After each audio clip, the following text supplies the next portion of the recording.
Bonsoir à tous, bienvenue dans Geeks League, c'est le numéro 86. Bonsoir tout le monde. C'est parti. À l'attaque.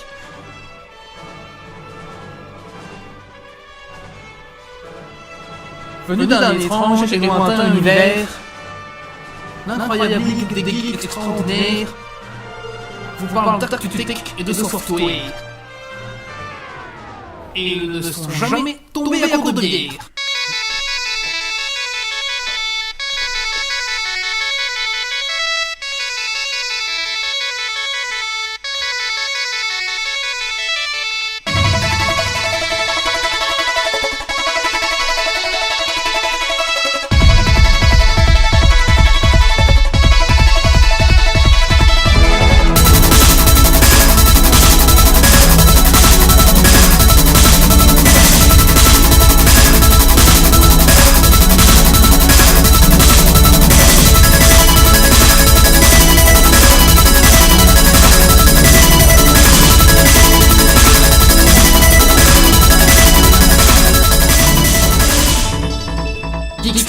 Le podcast tech qui sent les frites et la bière.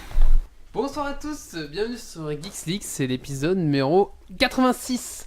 Alors ce soir, au programme, de quoi allons-nous parler ? Nous allons parler de Rumble in the Dungeon, c'est un jeu de société.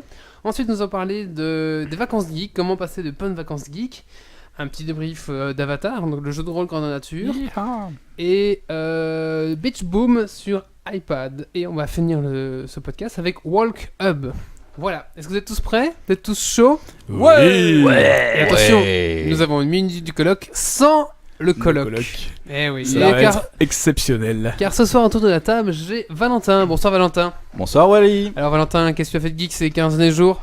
Ouh là là, pas mal de choses. Donc j'ai réinstallé mon PC suite à l'arrivée express d'un SSD pas cher. J'ai fini les Walking Dead point de vue BD, donc là je suis à jour.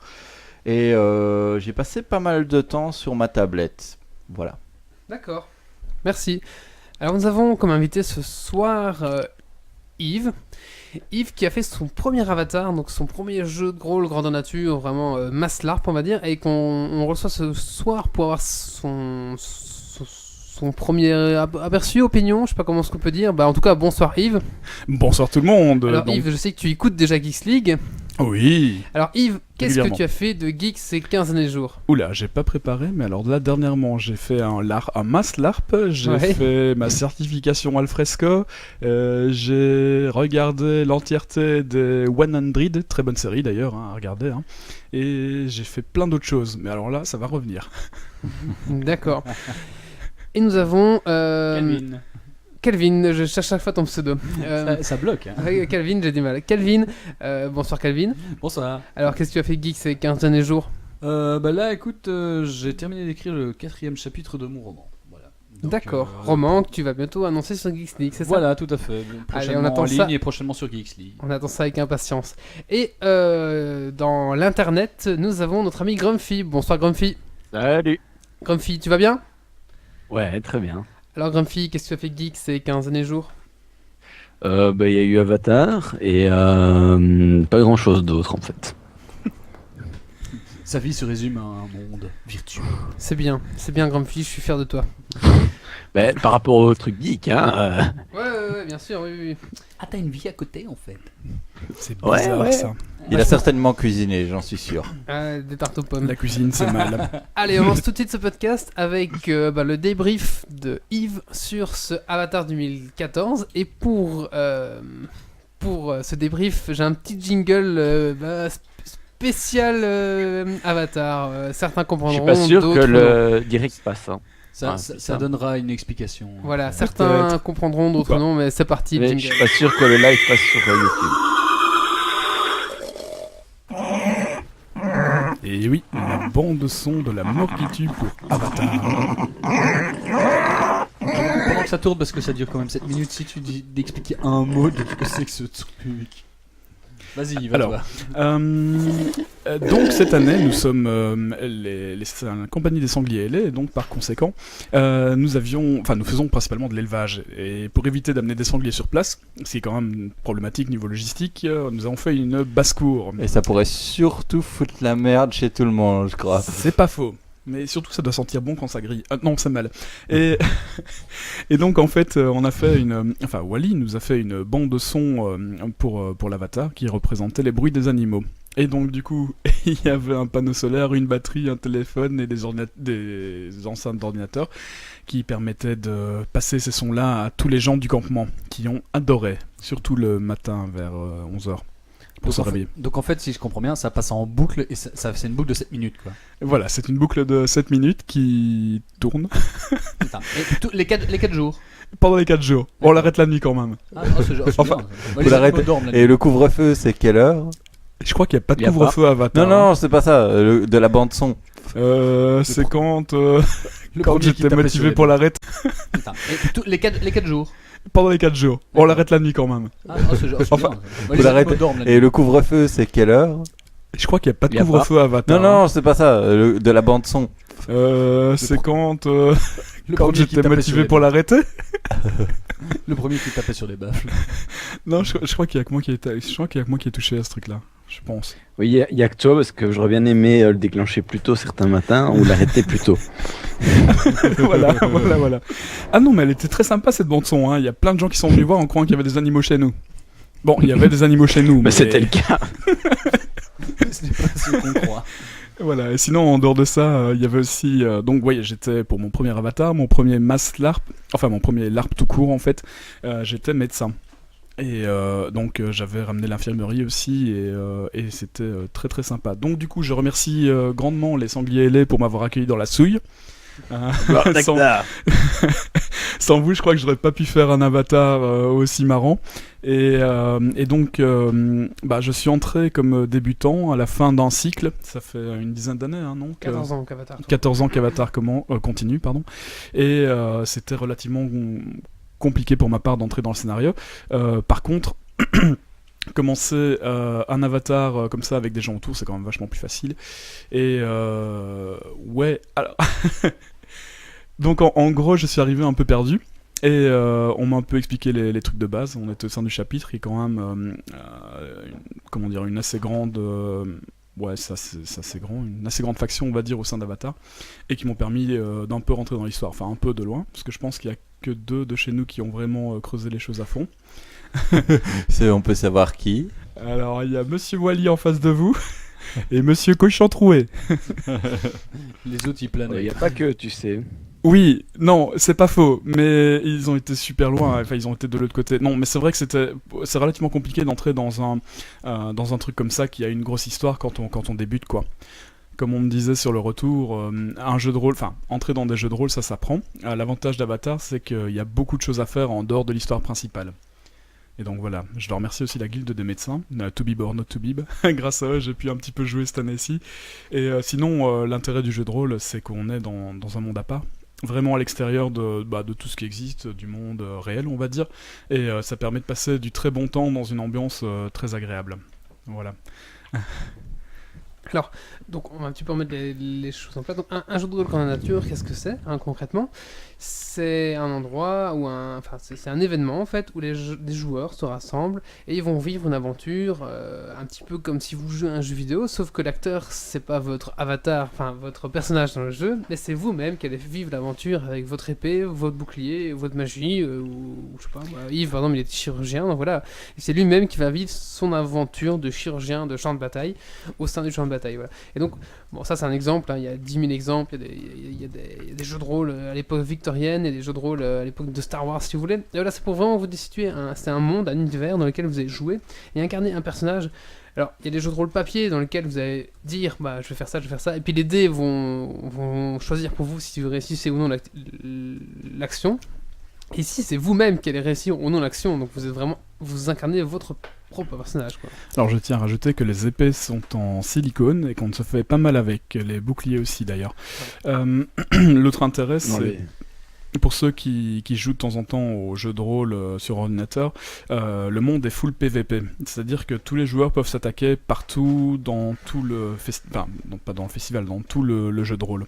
Et donc du coup, quand on va chercher à manger ou quand on sort du camp, il faut être accompagné.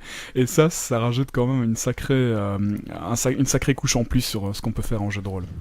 Alors, donc nous on t'avait conseillé pour ton premier avatar, on t'avait donné des conseils, équipement, machin, Tout un à truc. fait. Donc il y a sûrement une chose qu'on t'a pas dit. Quel est le premier conseil que tu pourrais donner à quelqu'un qui commencerait son premier jeu de rôle ou son premier avatar, par exemple Ragnarok ou ce genre de choses? TI tout le temps.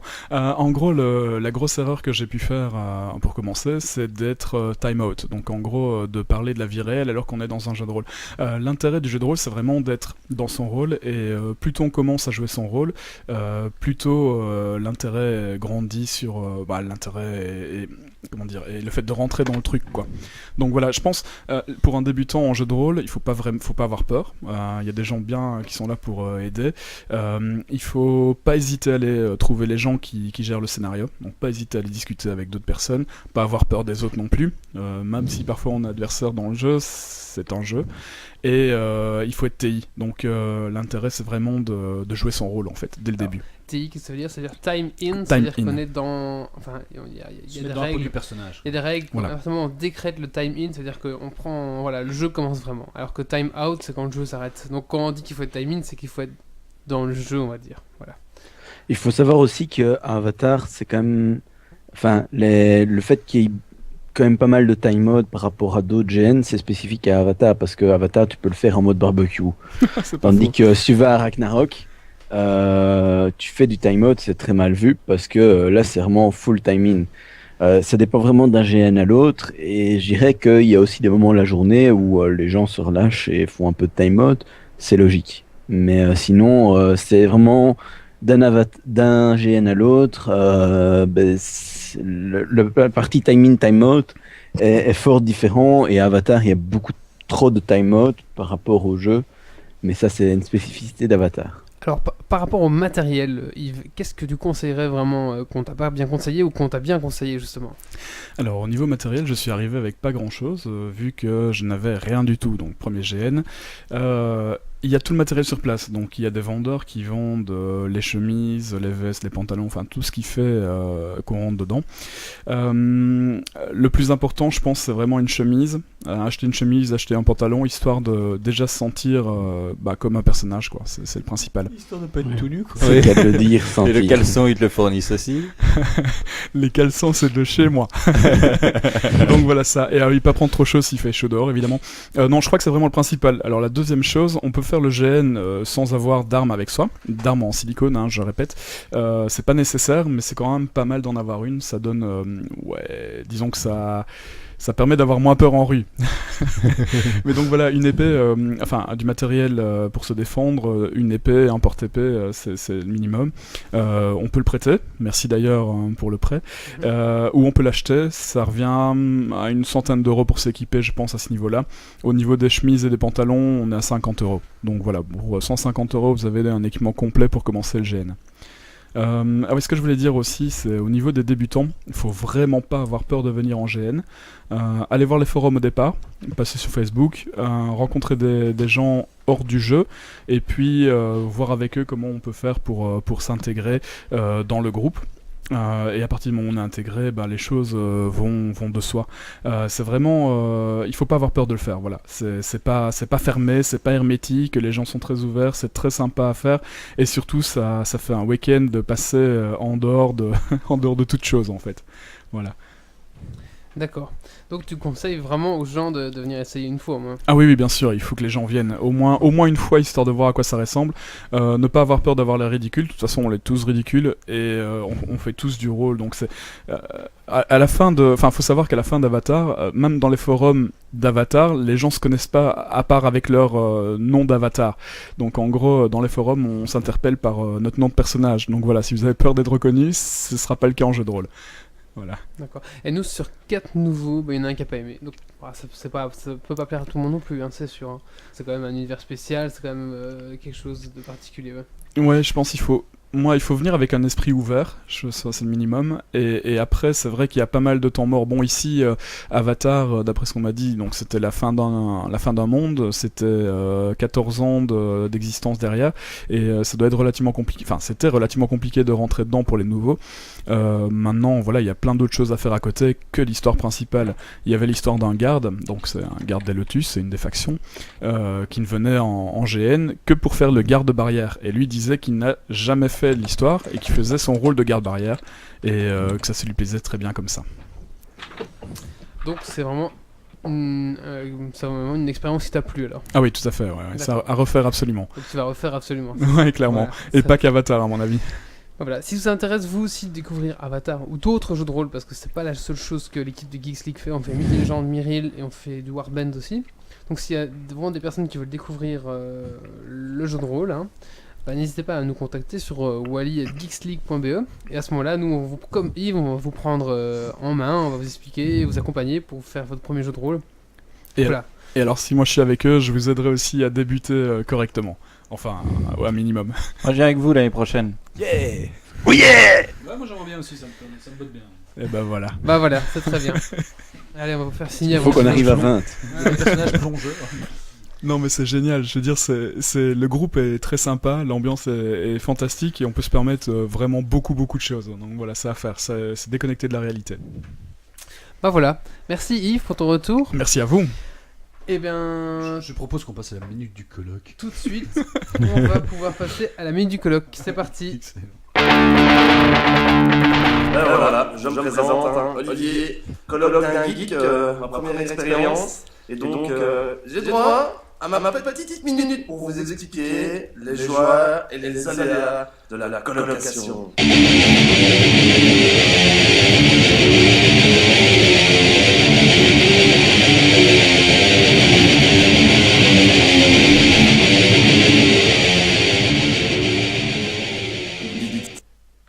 Alors, ce soir, le colloque est venu en Francis Cacan. Bonsoir Francis Cacan, je vois qu'il est venu avec sa guitare et tout de suite, il va commencer son premier morceau. On écoute Francis Cacan. Poil, l'écureuil chiant des tilleuls. C'est très haut, c'est impossible à voir un chien à l'école. D'autant plus qu'il fait des petits cacaca. Et l'écureuil très timide ne veut pas déranger ses amis chevreuils. Et c'est pour ça que l'écureuil vient faire caca. Francis Cacan, et comme vous ne pouvez pas voir, car vous c'est prout, car vous c'est crotte. C'est ça qu'on dit.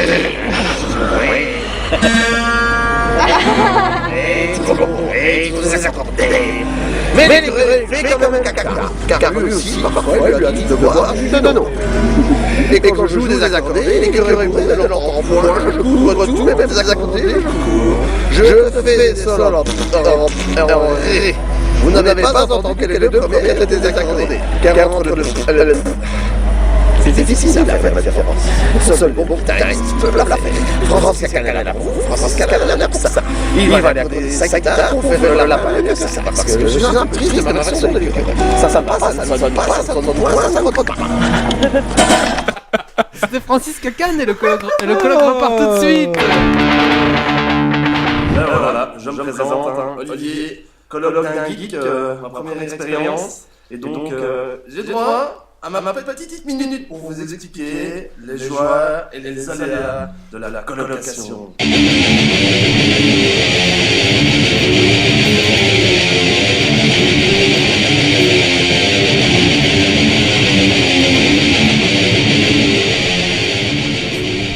Merci Francis Cacan, il repart directement, mais merci à lui, il est venu nous faire ce Merci Francis. Il est déjà parti là. Ça mérite quand même un mot d'explication.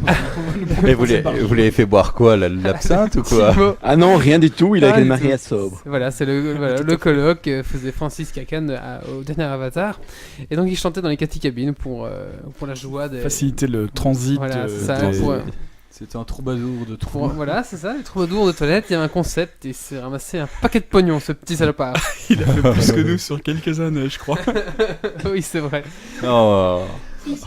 On va maintenant. Ça prouve bien qu'Avatar, plus tu crées un personnage complètement loufoque, mieux ça marche. Faut pas hésiter. On va maintenant passer à la suite et c'est Laurent qui va nous parler des vacances de geek, c'est ça Laurent? Oui, les destinations un peu geek. D'accord, alors c'est parti. Jingle.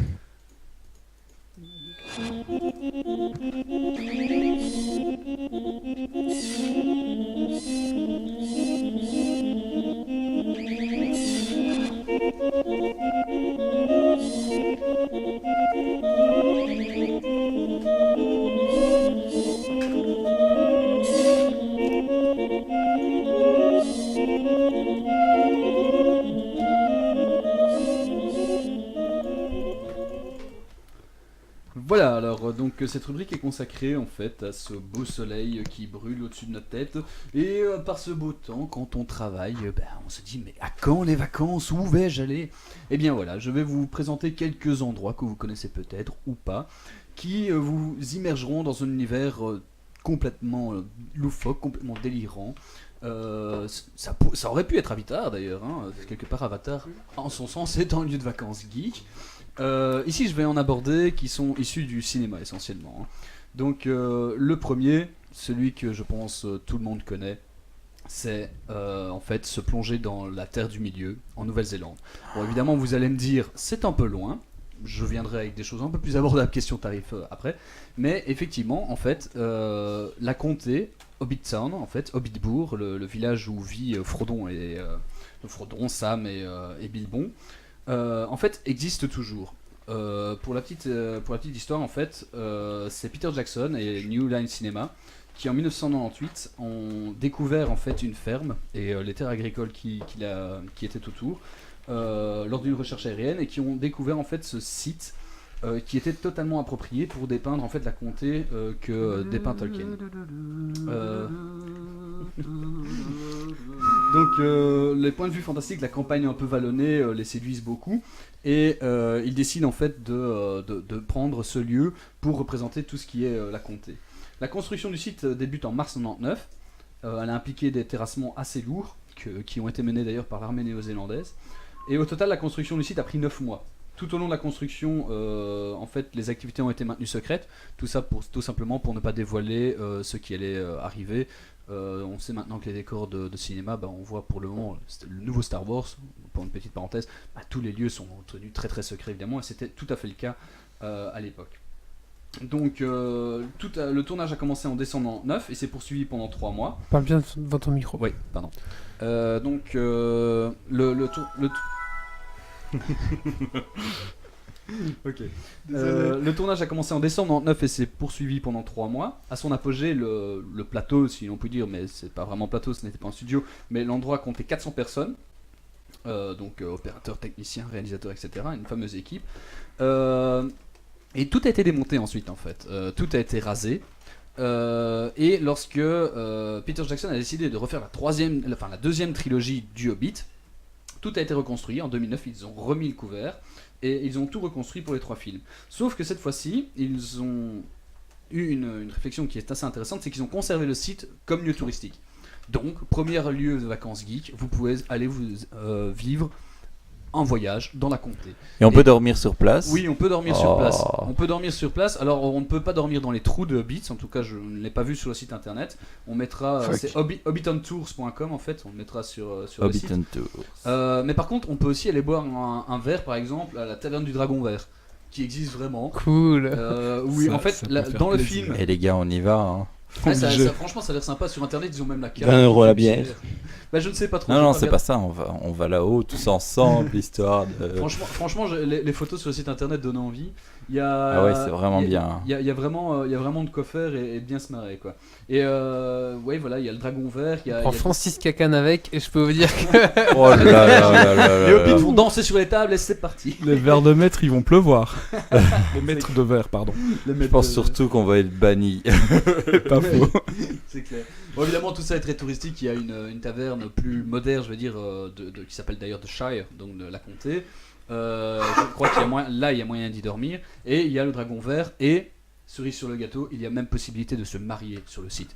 Wow. Vous pouvez même louer en lieu. C'est pas donné, il y a les tarifs sur internet. Oh, super. Vous pouvez même vous marier sur le site, avoir vos invités, et en fait, votre souper de mariage se fait dans la taverne du Dragon Vert. Ouais. Et c'est cool, quand même ça $197 la nuit. Hein. Tu fais un mariage. Ah ouais, j'avais pas regardé. Moi j'ai le tarif du tour, en fait, le tour qui avec visite guidée, qui vous explique un peu toutes les anecdotes du tournage sur le lieu même. Là, j'avais le tarif, c'est... je crois que c'était une quarantaine d'euros de mémoire. Je regarde un peu où est-ce que mes notes. Ouais, c'était de l'ordre de 40-45 euros, un truc comme ça. Donc c'était encore raisonnable, quoi. Mais bon, à mon avis, ouais, effectivement, la nuit, tu montes dans les tarifs tout de suite. 49 € le tour. Ouais, non, Et- une quarantaine d'euros, mais je l'avais noté, mais je le Et retrouve tout plus. ça pour dormir dans un lit trop petit. Hein, je Non, dois dire, attends, hein. tu fais un mariage Med-fan là-bas. Ça peut être super trop clair. sympa. Ça peut être sympa, non, en fait. Tu fais un feu d'artifice dragon. Et d'ailleurs, Oh oui. pour continuer là-dessus, la Nouvelle-Zélande en tant que telle est une destination touristique geek à part Ouais. entière, hein, parce que bon, les fans le savent, tous les films de n'importe quoi. Tous les films du Seigneur des Anneaux ont été tournés en Nouvelle-Zélande. La Nouvelle-Zélande a ça comme caractéristique qu'elle a énormément de décors très très différents. Ça va du glacier avec des plaines désertiques, etc. Il y a aussi pas mal de films de scènes d'Harry Potter qui ont été tournées là-bas. Hein. Oui, Harry Potter, il y a énormément de cinéma de Ouais. films qui sont de plus en plus tournés là-bas. Ça devient une destination touristique appréciée d'ailleurs de plus en plus. Hein. Mais c'est quand même à plus de 24 heures d'avion, hein, 31 heures de transit, 31 heures de trajet environ. Ça dépend les routes. Ouais, Voilà, ça c'est prends le pas un premier lieu. missile. Alors bon, évidemment il y a la comté qui est le lieu le plus conservé, je veux dire, au niveau touristique. Mais évidemment, bon, comme toute la Nouvelle-Zélande entre guillemets a servi de lieu de décor, vous pouvez par exemple aller aussi à des lieux. À Wellington par exemple, il y a la Weta Cave. La Weta en fait c'est le studio de production, c'est la Weta, c'est le studio de production de costumes, je pense si je me souviens bien, de Peter Jackson, enfin de costumes, de tout ce qui est accessoires, etc. Voilà. Et il y a un cambriolé ce musée. truc. Il y a un mini musée et une boutique où on peut voir toutes sortes de choses qui a trait évidemment à cet univers du Seigneur des Anneaux. Voilà, donc ça c'est le premier lieu qui donne vraiment envie et que je me réjouis d'aller voir. Ah, moi je un jour ou signe. l'autre. Hein. Moi, on me dit, tu vas là. Ah oui, d'office, hein, C'est c'est clair. obligatoire. Ouais, d'office. J'irai peut-être pas me marier là-bas, mais. Si, moi. Ti- Si on me paye. Si on me Ouais, paye c'est tout. ça. On paye le billet pour les invités aussi. Et Discover voilà. de Real Middle Earth. Alors, le deuxième lieu touristique plus abordable pour nos petites bourses, j'en ai déjà parlé ici à Geekly, en fait, c'est les studios Harry Potter à Londres. Ah oui. Les Ouais, studios Warner j'ai Bros. failli y aller. Moi j'y ai été et franchement c'est terrible. Là c'est 39 €. 21 livres sterling. Et là en fait c'est vraiment entre guillemets en parc d'attraction, sauf qu'il n'y a pas d'attraction. Je m'explique, c'est que vous rentrez et vous avez droit à une très très grande partie des décors d'Harry Potter. Donc c'est aussi bien la tour Gryffondor, c'est toute l'allée des embrumes, non pas l'allée des embrumes, le chemin de traverse pardon, est reconstitué, mais dans son intégralité. Vous avez moi ce que j'appréciais le plus, c'est la cerise sur le gâteau, c'est la fin, c'est l'immense maquette de Poudlard, Du château. du château. C'est assez impressionnant parce que moi, au fur et à mesure, surtout qu'en plus le château pour les fans a changé un peu d'architecture au fil des films. Ouais, hein, tout à et fait. des trucs qui ont un peu bougé. Et là, ça permet de voir la dernière version qu'ils ont adoptée. C'est surtout le premier et deuxième film. Où ils Les ont- photos donnent envie. Ouais, non, c'est vrai. Ils ont le beaucoup premier et deuxième changé. film, le château était un peu différent. Par exemple, la cabane de Hagrid était pas au même endroit. Enfin bref. Et là, oui, c'est dingue. Moi j'y veux pas alors. Mais il a déménagé. C'est un depuis. château magique, hein, la cabane à bouger. Bah voilà, c'est ça, et limite tout est possible. C'est surtout le réalisateur qui avait un autre point de vue sur la chose. Et là, cette immense maquette qui prend en hangar, hein, c'est gigantesque, et franchement magnifique, et ça permet de visualiser un peu tous les endroits de l'intrigue, c'est vraiment très très sympa. Mais par contre, je crois qu'il faut réserver. pour aller Oui, voir, de c'est préférence, ça, hein. il faut réserver. clairement réserver, ouais, il vaut mieux. Il y a, si je me souviens bien, il y a des tickets Access qui vous donnent droit aussi à la navette. Parce qu'il y a une navette tout à fait. spéciale, il vous largue, donc vous partez de Londres, vous arrivez sur une petite gare perdue à plusieurs kilomètres de Londres, je ne sais plus son nom, et là vous allez en bus jusqu'au studio Warner Bros. Le studio Warner d'ailleurs qui contiennent en fait ces deux immenses studios, deux ou trois même, qui ont été finalement immortalisés, enfin laissés en tant qu'attraction touristique. Vous pouvez même y goûter la bière au beurre. C'est horriblement sucré, c'est un goût de caramel et de cannelle, ça goûte très fort. Mais faut pas laisser la bouffe aux Anglais, hein, c'est tout. C'est clair. Et voilà, Et la on bière au bouffe beurre. très bien en Angleterre. On peut très bien bouffer. Ouais, la bof. bière au beurre, franchement, t'en bois une, t'en bois pas deux. hein. Moi, je vois qu'il y a les En bonbons même de temps, de la Bertie. bière au beurre. Ouais, moi, il y a ça les me donne bonbons pas Bertie envie. Crochet. Et tu tombais sur le goût qui fait mal. Bah non, j'ai été un peu tristounet là. Tout était Ah, bon. c'est aux crottes de nez, c'est ça? Bah ouais, Ouais. crotte de nez et cire humaine, mais non, je l'ai pas eu. Pas trouvé, pourtant on en avait acheté. Mais, mais donc voilà, il y a vraiment. Et alors évidemment après il y a la boutique où tu peux acheter la cape. Peut-être faire des chips au crotte de nez, c'est mal. c'était toujours possible. T'as vraiment de tout. On peut acheter Et, la cape d'invisibilité. Ouais, mais elle marche pas. Mais je vois qu'on peut acheter des baguettes aussi. Oui, on peut acheter des baguettes, oui, mais ça dans toutes les Ça, boutiques tu vas un au peu chinois, geek. tu vas à Chinatown et puis c'est bon. Quoi. Justement. Tu peux essayer, mais je suis pas sûr que l'Evander l'ait agréé celle-là. Donc voilà, ça c'est un peu le lieu. Et alors, tant que vous êtes à Londres, il y a un autre endroit que je vous conseille, c'est Camden Town. Oh, c'est superbe. C'est magnifique. Franchement, c'est un lieu de culture, Ça le déchire. lieu de la culture alternative par excellence. Déjà, il faut voir sur internet, allez voir les photos de Camden Town, des façades des boutiques. C'est juste hallucinant. Et il y a aussi un endroit donc, dans Camden Town c'est Camden Town Stable Market. En fait, c'est des anciennes étables, enfin, Ouais, des tout à fait, les écuries anciennes réaménagées. écuries Et là-bas, vous avez des boutiques, vous avez plus de 1600 échoppes. Et vous avez des boutiques extraordinaires. Moi, je suis rentré dans une boutique, je trouvais ça marrant. Tout était sous blacklight, avec des néons, des trucs couleurs fluorescentes. Et c'est le seul endroit où j'ai trouvé des vêtements. Ouais, tu pouvais acheter des vêtements fluo, mais sous blacklight. Donc Ouais, tout à fait. le gars, il vivait dans un monde cyberpunk. Voilà, c'était un monde cyberpunk. Il y avait des t-shirts avec des trucs, tu sais, comme dans les halls de gare qui défilent comme ça. Tu pouvais acheter ça et programmer ce que tu voulais mettre sur ton Ah, ton c'est des t-shirt. boutiques alors. Hein, Oui, C'est des boutiques. Ouais, c'était des boutiques. Ouais, là, ce n'est que des boutiques. Hein. Camden Town Market Stable. Ouais, mais alors dans ces boutiques-là, il y a de tout. Alors c'est pour vous ouais. dire, je fais jamais les magasins et j'ai quand même passé largement plus d'une demi-journée à Camden Town à faire le tour Et complet c'est délirant en fait. et Ouais, rentrer de ouais. boutique en boutique. Alors Mais il y a des du neuf, boutiques très très sérieuses. Hein. Et Des c'est boutiques où dans- j'ai acheté des chaussures et tout. Très il y a bien. du neuf, dans de Londres l'ancien. même. C'est Ouais, un ouais. peu à côté. C'est entre Londres et Swiss Cottage. Ouais, Ah ouais dans d'accord. des quartiers. Et donc là, c'est vraiment. Allez, dans Stable Market par exemple, vous vous baladez dans des écuries de l'époque victorienne, avec des espèces d'arches comme ça en briques victoriennes, donc milieu du 19e. Et vous avez l'impression d'être dans un autre univers, quoi. C'est des petites venelles très très étroites, avec en plus qui ont été mis vachement en valeur avec de l'art contemporain. Vous avez des énormes chevaux de trait en bronze qui trônent un peu partout comme ça pour reproduire un peu l'atmosphère écurie. Et franchement, c'est vraiment très très très très fun à voir. Et ça parle évidemment toutes les langues. Enfin, Londres est une ville cosmopolite par excellence. Ça parle toutes les langues. C'est assez hallucinant. Donc voilà, petit tour dans Londres, dans le studio Warner et à Camden Town Stable Market. Et enfin, troisième point, Star Wars.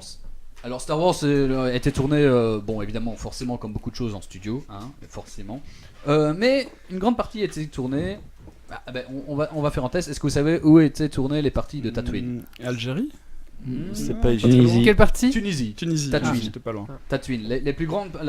La majorité des parties de Star Wars en fait ont été tournées en Tunisie. Là, on mettra sur le site de Geeks League un site internet vachement que j'ai trouvé comme ça par hasard et que je trouvais pas mal fait, avec notamment un dossier sur tous les lieux de tournage de la saga. Alors, il les repasse tous en vue. Hein. Le gars, il a vraiment fait potasser son dossier. Je vous en passe juste ceux sur de la Tunisie. Vous pouvez notamment visiter la ville d'Ajim, où en fait c'est la ville de Mos Eisley. Santé. Santé.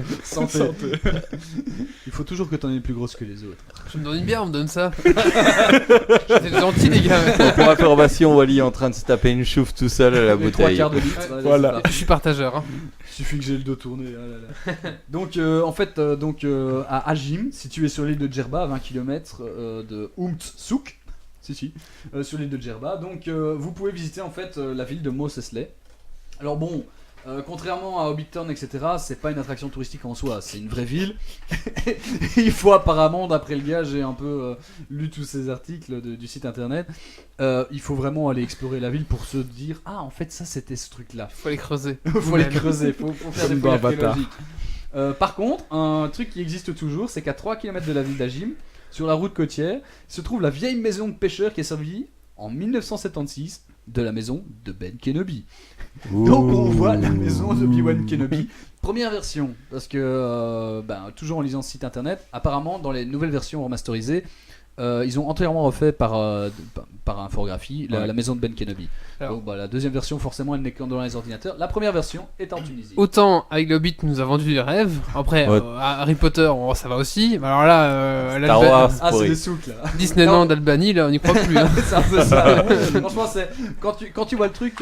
Alors, ce qui est marrant, c'est que il y a le truc le plus emblématique en Tunisie qu'ils essayent de sauvegarder, c'est en fait le lieu, enfin la maison en fait de Luke Skywalker, de la famille Skywalker.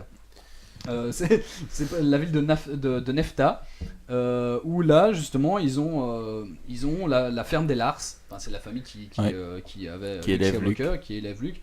Et pour les épisodes 2, 3 et 4, eh bien, il y a en fait, ce qui est assez marrant, l'espèce d'igloo. Je sais pas si vous voyez bien Star Wars, il y a c'est l'entrée de la maison des Lars. Et c'est l'igloo. Et là, j'imagine la déception des mecs qui se disent ça y est, on y est arrivé, on rentre dans l'igloo. Sauf qu'en dessous de l'igloo, il n'y a Tout pas la cassé. ferme. C'est juste en bête igloo, les gars. Donc là, c'est clairement vendre du rêve, et puis c'est tout. Parce qu'en fait, l'intérieur de la ferme est aussi en Tunisie, mais c'est en hôtel. Voilà, il a été tourné dans un hôtel, l'hôtel Silidris, à Matsmana, à environ 300 km de là. Donc ça, c'est la magie du cinéma, tu vois. L'entrée de la ferme est à 300 km de la ferme elle-même. C'est fort, quoi. Et ce qu'il faut aussi garder à l'esprit, c'est que Star Wars a été un film à petit budget, et donc Ouais. du coup, ils ont beaucoup fait avec des maquettes, Ouais. etc. Il n'y avait pas encore d'effets spéciaux ou quoi que ce soit. Et, Et voilà. ils ont fait avec les moyens du bord, c'est-à-dire qu'ils ont pris les villes, les villes finalement de Tunisie comme cela. C'est vrai que quand on regarde Tatooine, c'est fortement l'architecture de là-bas, quoi. Tu vois les dômes, tu vois les maisons à toit plat, etc. Bah c'est ça. Et le site internet là, il a été référencé. Ah, là c'est le plan où on voit décoller le Faucon Millennium. Ouais, c'est une rue, quoi. En fait, tu vois, il faut vraiment être mordu. Bon, là, j'ai pas poussé jusque là. Est-ce que tu as d'autres endroits Oui, encore j'ai un autre endroit qui est certainement connu de tous les fans de parcs d'attractions. Bah, c'est le parc Universal de Studio d'Orlando. Où là, en gros, bah, forcément, c'est le parc Universal, donc dit bien, qui a pour thème tous les films de Universal Pictures. Donc c'est Men in Black, c'est Shrek, c'est Transformers. Il y a un nouveau spectacle qui va sortir 3D immersif sur Transformers, réalisé par Michael Bay aussi. Et dans ce parc d'attractions Universal Studios, il y a aussi Harry Potter World, qui est une partie du parc en lui-même. Et là, c'est carrément, ils ont reconstitué tout Poudlard. Là, il y a carrément tout le château. Donc c'est assez impressionnant d'aller sur le site internet et de voir le bazar. C'est une partie qui est entièrement dédiée à l'univers du sorcier aux lunettes rondes. Il y a aussi un spectacle de Beetlejuice un peu interactif où on répète 3 fois Beetlejuice. Et il apparaît. Il y a un truc sur les Simpsons aussi, une montagne russe avec les Simpsons. Voilà, toute une série de choses assez sympathiques. Attends, Grumpy, tu souffles sur ton micro, merci. Donc toute une série d'attractions sympathiques qu'il me tarde d'un jour aller découvrir à Orlando. Pour je clôturerai là-dessus, mine de rien, maintenant, près de Paris, bon, il y a aussi la partie Disney Studio, qui est pas mal aussi. Hein. C'est vrai. Mais bon, c'est moins prestigieux que Men in Black et des films comme ça, faut reconnaître. C'est vrai. Si un jour Geeks League peut vous payer un truc, ce sera peut-être Euro Disney et encore Voilà. peut-être un sandwich quoi à midi. Je propose un numéro en live, tu vois, sur parfois il y a des radios en Belgique qui font Ah oui, ça. oui. Sur, ils se sont invités sur Harry Potter, ils reçoivent Mickey. Bon, non, on va pas prendre Mickey, ça ferait peut-être moins geek, on va prendre Buzz l'éclair peut-être. Prendra qui nous prendra Buzz l'éclair, moi je dis. Ah, Buzz l'éclair, c'est Ouais, pas mal. ça Mais peut ils être peuvent pas pas parler les mascottes dans. Si, mais là justement au micro il parle, c'est ça qui est fort. Bah forcément Ah. à la radio tu peux. Ouais. Nous recevrons Mickey, ça va Mickey? Oui. Ah non. Et quoi, il fait yo, bon, ça va. Non, il prend la petite voix comme dans le dessin animé. Je sais pas. Techniquement, il faut voir qui est le zozo qui passe au micro et qui a le filtre derrière. Je sais pas. Ah Voilà. ouais. Je sais pas comment ils font, mais c'est assez fun. Ça c'est une bonne. On va envoyer. Je propose qu'on envoie un mail à Disneyland. Oui, c'est possible. on peut faire ça. Bah, merci Laurent en tout cas. Est-ce que tu pourrais me préparer pour mes prochaines vacances? J'aimerais faire un voyage à un Stargate Tour. Est-ce que tu peux me faire ça? Ah bah écoute, on regardera. Il y a Ok. un site internet que j'avais Je trouvé. suis preneur. Oh, oui, Stargate, ça peut être sympa, ouais. Mais j'ai peur qu'on passe pas beaucoup de temps sur Terre. C'est ça le Bah problème. non, hein, tout a été fait Tout a été dans fait. la zone K51. Oh, On le ouais. sait tous. Ouais. Près de Colorado Springs. Bah, il y a un site internet, j'en ai pas parlé, mais j'avais trouvé en surfant comme ça un Nerdy Day Trips. En fait, c'est un site qui est alimenté par les followers, les users. Où en fait, Nerdy Day Trips. Et en fait, c'est un énorme planisphère Et les gens en fait POC les lieux, ils se disent ah là c'est un lieu geek et ils expliquent un peu ce que c'est. C'est bien et pas bien parce que bon j'y suis resté plusieurs minutes, j'ai pas approfondi la question. Le problème c'est que les gens ils mettent un peu tout et n'importe quoi. Donc on peut mettre geek ou pas. On peut mettre des studios de Geeks League. Ouais, on pourrait mettre. Ouais. Si on reste ouvert 24h/24, on peut mettre son. Je crois qu'il y a un moyen de mettre un hyperlien, les heures d'ouverture, etc. Mais bon, il y a des musées, etc. qui sont sympas. De leur dire que c'est vraiment toutes des destinations geeks. On verra quoi. D'accord. Merci Laurent. C'était de rien. Très intéressant. Et moi je vais Mais marier. moi c'est Calvin. Laurent, je sais pas qui c'est. Ah Calvin, merci. Calvin. J'arriverai jamais avec Calvin. Ben, moi je vote pour Alors- Harry Potter et Camden Town. Ah ouais, moi c'est plus la... La terre du milieu. Ouais. J'ai Non, envie la de Tunisie. C'est vrai que la Tunisie ça fait moins. Tu vas prendre un petit papier, le plier en deux et marquer ton nom devant toi, comme ça j'oublierai pas. Comme à l'école. On va maintenant passer au coup de cœur, coup de gueule de Valentin. Coup de gueule.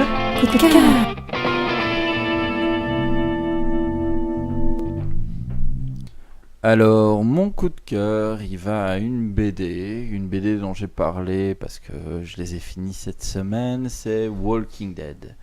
Voilà, elle est sympa, elle est sans prétention, enfin voilà, elle est vraiment chouette. Pas du tout fidèle à la série pour ceux qui regardent, et voilà, c'est une BD à lire, vraiment super chouette.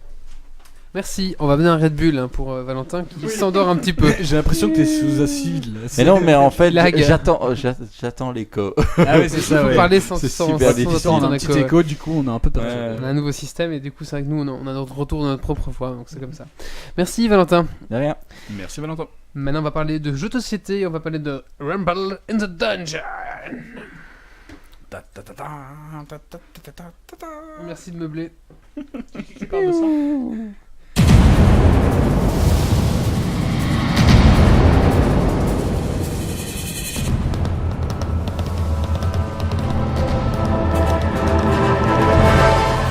Bon, alors mettons toujours avec un sirop de 8.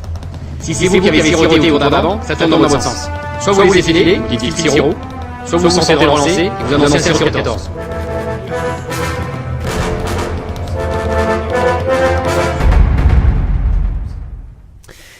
Alors, je vais vous parler d'un tout petit jeu de société qui a l'air ridicule dans sa boîte, mais qui est très bien. Alors, je vais l'avoir ici sur place, mais le coloc ne me l'a pas rendu, je l'ai prêté et il me l'a jamais rendu. Donc voilà, tellement qu'il est bien et j'ai du mal à le récupérer. Alors, c'est un jeu qui plaît à tout le monde. C'est ça l'avantage, c'est que vraiment entre 9 et 99 ans, c'est fun, c'est rapide et c'est pas compliqué à mettre en place, quoi. Il faut pas 10 heures de règles pour comprendre le jeu. Alors, le jeu s'appelle Rumble in the Dungeon. Qu'est-ce que c'est ? Vous allez avoir un petit donjon, des petites plaquettes qui représentent le donjon, des petites plaquettes comme ça, de 10 cm sur 2. Vous allez pouvoir les placer comme vous voulez pour créer votre donjon. Il y a 2 cartes spéciales dans ce donjon, c'est la salle au trésor et la sortie. Dans la salle au trésor, il y a un trésor. Il faut sortir le trésor jusqu'à la sortie. Sur chaque tuile du donjon, il y a un monstre, ok, dessus. Quand c'est votre tour de jeu, vous avez le choix entre 2 actions. Bouger un monstre ou... S'il y a 2 monstres sur la même case, tuer un monstre. On désigne la petite victime elle meurt. Voilà, c'est tout. Il y a 2 règles, enfin 3 règles parce que s'il y a le trésor dans un combat, un personnage peut se sauver avec le trésor et pas combattre du coup. C'est la seule exception au combat. On ne peut jamais bouger un personnage qui est dans un combat. C'est un combat, il est dans un combat, il est obligé de combattre. Enfin, il est obligé d'être resté là jusqu'à ce que quelqu'un le tue. Et tout simplement, en fait, vous allez avoir des petites tuiles avec des points d'interrogation au verso, et de l'autre côté, il y a un personnage. Chacun va en avoir 2, et chacun va avoir 2 personnages, en fait, personne ne sait qui a quel personnage, quoi, mais c'est désigné par les tuiles qu'on a devant nous. Et dans l'ordre des morts, donc les 2 premiers morts valent 0 points, le 3e mort vaut 1 point, 2 points, 3 points, 4 points, et le dernier mort vaut 10 points, sauf si on sort le trésor, celui qui sort le trésor vaut 10 points aussi. Donc en gros, le but, c'est de sauver le plus longtemps possible son personnage, et tout le monde peut jouer tous les personnages en fait, donc du coup, c'est assez rigolo, on bouge les personnages, on les tue, etc. Et il y a un jeu, au début on dit, bah, c'est tout con, on bouge, on tue, mais en fait, il y a un genre de mind-mending, en fait, de... Le gros mot.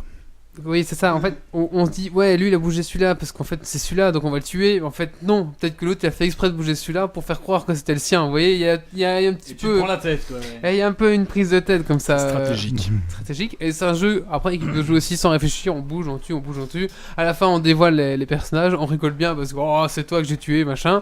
Et hop, on recommence. Ça se joue en 3 manches, en fait. Et après 3 manches, on calcule et celui qui a le plus de points à gagner, tout simplement. Ça dure combien de temps ?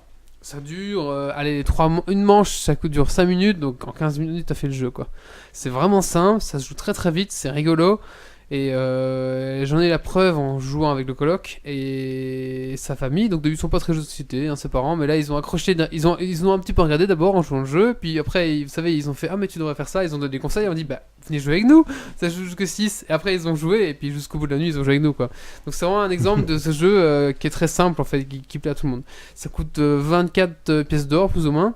C'est pas trop cher, c'est cher pour ce que c'est, mais bon, après c'est un jeu de société, c'est toujours pas un prix. C'est un jeu de société, quoi, voilà. C'est un petit jeu, quoi, je veux dire, il n'y a pas grand chose. Le petit livret de traduction est dégueulasse, hein, il est pas bien fait, tout ça, donc ça je suis pas très content pour ça, mais le reste, sinon les pièces sont correctes, c'est pas une grande qualité, mais c'est bien. Il faut savoir qu'il y a le même jeu qui est Rumble in the House, qui est le même jeu, mais avec des colocataires qui se battent dans une maison, je crois, et je crois qu'ils doivent aller du frigo à la sortie, un truc comme ça, quoi. Et là où ça fait moins rêver. Là où ils ont été intelligents, c'est que Rumble in the Dungeon et Rumble in the House sont compatibles. Donc en fait, vous commencez. Comme à chaque fois. Voilà. Donc vous mettez les deux jeux et en fait, quand vous devez sortir le trésor jusqu'à l'entrée du donjon, et du donjon, après la suite c'est la maison en fait. Le donjon c'est la cave en fait de la maison. Et tu dois rentrer le trésor dans le frigo. Voilà, et on doit, je sais pas, à ce moment-là, il n'y a qu'un seul truc, quoi, ouais. Et du coup, on doit sortir le trésor jusqu'à la sortie de la maison et passer avec tous les colocataires qui se battent et tout ça, quoi. Donc c'est assez rigolo, et je trouve qu'ils ont été malins. Oula, il y a un papillon qui vient se mêler à la conversation. Voilà, c'est un tout petit jeu, il est rigolo. Rumble is the Dungeon et Rumble is the House. Je vous le conseille à tous, ça coûte pas trop cher, et franchement, c'est pas prise de tête. En buvant un petit verre, en mangeant un saucisson, c'est très très bien. Si vous êtes des gens qui si vous voulez pas sortir un grand jeu un Grumpy, avec des couleurs, des auras de couleurs, des cartes de couleurs différentes, des actions, des trucs trop compliqués, voilà. C'est un tout petit jeu. Quoi, Rage for Galaxy, c'est pas compliqué. Oh, putain, Battlestar Galactica. Je veux bien jouer à ce jeu, hein. Franchement, Rage of Galaxy, là, mais c'est à 4h du mat, tu sors pas ça, quoi. À 4h du mat. Quand t'as pris une bière. J'ai jamais entendu parler de ce truc. À 4h du mat, tu sors Rumble is the Dungeon, voilà, tout simplement, voilà. Allez, c'était juste ma petite chronique sur ce jeu de société. Je pense que j'en ai fait le tour. Ça donne envie. Ouais. Ça donne envie, c'est un chouette jeu. Et voilà, je vous conseille à tous. On va maintenant passer au coup de cœur Google de Yves. Coup de gueule. Coup de cœur.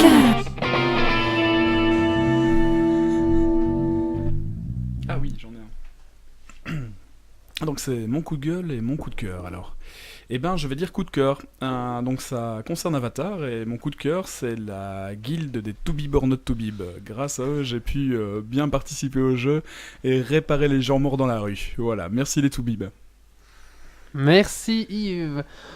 Maintenant, on va passer à la suite, et c'est Valentin qui va nous parler de Beach Boom sur... Boom Beach. Ah, Boom Beach. Ah, il faut le dire comme ça. Boom Beach. Il y a un truc pour dire ou quoi? C'est un morceau de rap. Ah, je sais pas pourquoi, je le prononce toujours comme ça. Boom Beach.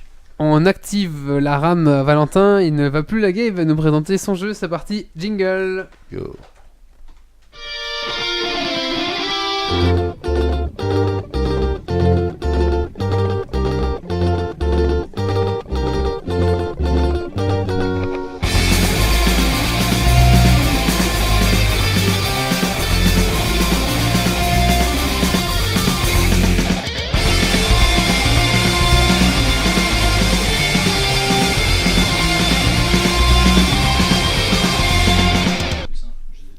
Alors voilà, donc cette semaine je m'ennuyais particulièrement, non c'est pour rire, j'avais téléchargé il y a longtemps Boom Beach et puis je me suis dit bah ça y est je vais m'y mettre, je vais le démarrer, je vais le mettre en route, enfin voilà. Alors Boom Beach c'est un jeu qui se trouve, qu'on trouve sur Android et iOS, donc iPad et tous les téléphones que vous pouvez avoir, plus toutes les tablettes achetées en supermarché, sauf les Windows bien sûr. Alors c'est un tower defense. Bah ouais, pas les Windows, désolé, pour le moment pas encore. Oh, désolé pour vous. Mais franchement, il est vraiment chouette en plus.